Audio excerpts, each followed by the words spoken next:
پھر بھی آپ نے وضو کیا، آپ بستر نہیں چھوڑنا چاہتے تھے، اتنی ٹھنڈ تھی پھر بھی آپ اٹھے، آپ نے سیلف کنٹرول رکھا، اٹھ کے نماز ادا کی، اتنی گرمی تھی، رمضان کے روزے رکھنا مشکل تھا، لیکن پھر بھی آپ نے اللہ تعالیٰ کے لیے یہ کام کیا۔ روزہ رکھنا بہت مشکل تھا، اللہ تعالیٰ آپ کا ایک ایک پل جانتے ہیں، آپ نے کیسے گزارا، کس طرح سے اس کی رضامندی حاصل کرنے کے لیے آپ نے مشقت کی، تو اللہ تعالیٰ قدردان ہے، آپ کو بہت بہتر بدلہ دینے والے ہیں۔ یہ آیات بہت پیاری ہیں اور ہم نے ان سے بہت کچھ سیکھا ہے۔ اللہ تعالیٰ ہمیں عمل کرنے کی توفیق دے۔ یوسف علیہ السلام تبلیغ کر رہے ہیں اور بہت پیارے الفاظ ہیں ان کے، اور سب سے پہلے کیا فرماتے ہیں اپنی تبلیغ میں، ہم نے دیکھا وَاتَّبَعْتُ مِلَّةَ آبَائِي إِبْرَاهِيمَ وَإِسْحَاقَ وَيَعْقُوبَ، کہ میں نے اپنے آبا و اجداد ابراہیم، اسحاق اور یعقوب کی پیروی کی ہے۔ آگے کیا فرماتے ہیں، مَا كَانَ لَنَا أَن نُشْرِكَ بِاللَّهِ شَيْءٍ، کہ ہمارے لیے یہ مناسب نہیں کہ ہم اللہ تعالیٰ کے ساتھ کسی اور کو شریک ٹھہرائیں۔ یہ ہم پہ اللہ تعالیٰ کا فضل ہے کہ اس نے انبیاء کو بھیجا، اس نے دین کے درست طریقے سکھائے، اور لیکن اکثر لوگ شکر ادا نہیں کرتے۔ پھر آگے وہ اپنے جیل کے دو ساتھیوں سے پوچھتے ہیں، أَأَرْبَابٌ مُتَفَرِّقُونَ خَيْرٌ، کیا زیادہ رب بہتر ہیں، ام اللہ، یا ایک اللہ تعالیٰ، الواحد القہار، جو واحد ہے، بہت زبردست ہے، کہ زیادہ رب بہتر نہیں ہوتے، ایک اکیلا اللہ تعالیٰ جو زبردست ہے، قوت والا ہے، وہ بہتر ہے۔ آگے کیا فرماتے ہیں، جو آیا ہم نے آج دیکھی کہ تم عبادت نہیں کرتے مگر ان چند ناموں کی جو تم نے رکھ لیے ہیں، یعنی دین کے لیے ہمیں ایویڈنس چاہیے ہوتا ہے، پروف چاہیے ہوتا ہے۔ اللہ تعالیٰ کی طرف سے جس چیز کی کوئی دلیل نہ ہو وہ ہمارے لیے مناسب نہیں کہ ہم اسے دین کا حصہ بنا لیں، یا کسی کے کہنے پہ ہم اسے دین کا حصہ سمجھیں اور یہ سوچیں کہ قرآن اور سننا ضروری نہیں بلکہ اس کا فرمان زیادہ ضروری ہے، فلاں فلاں نے جو کہہ دیا وہی دین ہے۔ خود کبھی قرآن اور حدیث کو ہم نے کھول کے نہ دیکھا ہو اور سنی سنائی باتوں پہ عمل کرتے رہیں، یہ انسان کے لیے نہیں اور نہ ہی اسے کرنا چاہیے۔ اور ان الحکم الا للہ، اللہ تعالیٰ کا حکم ہے۔ کیا حکم ہے، امر اللہ تعبدوا الا ایاہ، اس نے حکم دیا ہے کہ کسی کی عبادت نہ کرو مگر صرف اسی کی۔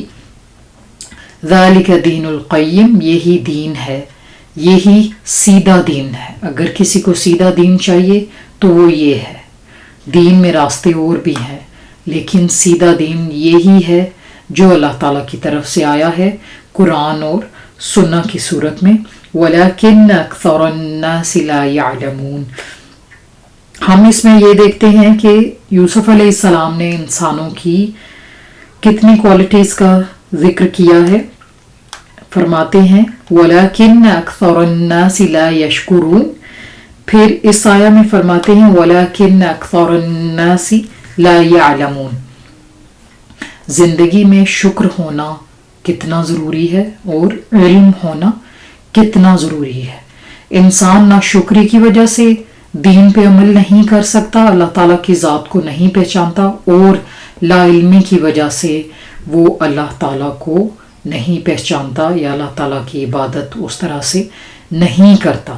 ایک تو انسان کو علم سیکھنے سے دریغ نہیں کرنا چاہیے، اور دوسرا اسے اپنی نعمتوں پہ غور و فکر کرنا چاہیے۔ آپ اگر اپنے پورے جسم پہ ہی غور و فکر کریں تو آپ کو شکر ادا کرنے کے کتنے سارے مواقع میسر آئیں گے۔ تو یہ دو چیزیں انسان کے لیے بہت امپورٹنٹ ہیں۔ قرآن میں ہم جا بجا پڑھتے ہیں کہ علم، شکر اور صبر انسان کے لیے کتنا ضروری ہے۔ انسان کو کسی بھی ایج میں علم حاصل کرنے سے باز نہیں رہنا چاہیے۔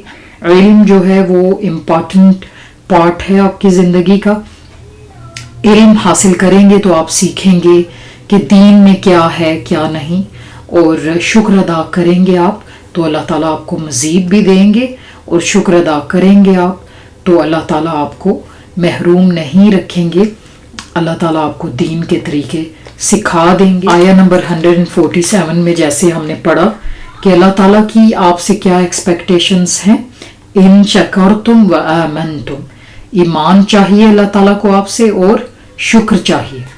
اللہ تعالیٰ بہت ہی زیادہ اپریشیٹیو ہیں، وہ آپ کو بہت اپریشیٹ کرتے ہیں جب آپ شکر ادا کرنے والے ہوتے ہیں، اور جب انسان شکر ادا کرے، نعمتوں پہ شکر ادا کرنے والا ہو تو پھر اسے بہت سے موقع ملتے ہیں، پھر وہ یہ چاہتا ہے کہ اللہ تعالیٰ کو راضی کرے، جس خدا نے اتنا کچھ دیا اس کے لیے وہ بھی کچھ کرے، پھر اسے اللہ تعالیٰ ہدایت دے دیتے ہیں، صحیح دین کے درست دین کے طریقے سکھا دیتے ہیں۔ آج کے لیے اتنا ہی، انشاءاللہ آیہ نمبر 41 ہم نیکسٹ ایپیسوڈ میں دیکھیں گے۔ May Allah subhanahu wa ta'ala help us to obtain the knowledge of deen and to implement it. Ameen thumma ameen. سبحانك اللهم وبحمدك أشهد أن لا إله إلا أنت أستغفرك وأتوب إليك. السلام عليكم ورحمة الله وبركاته.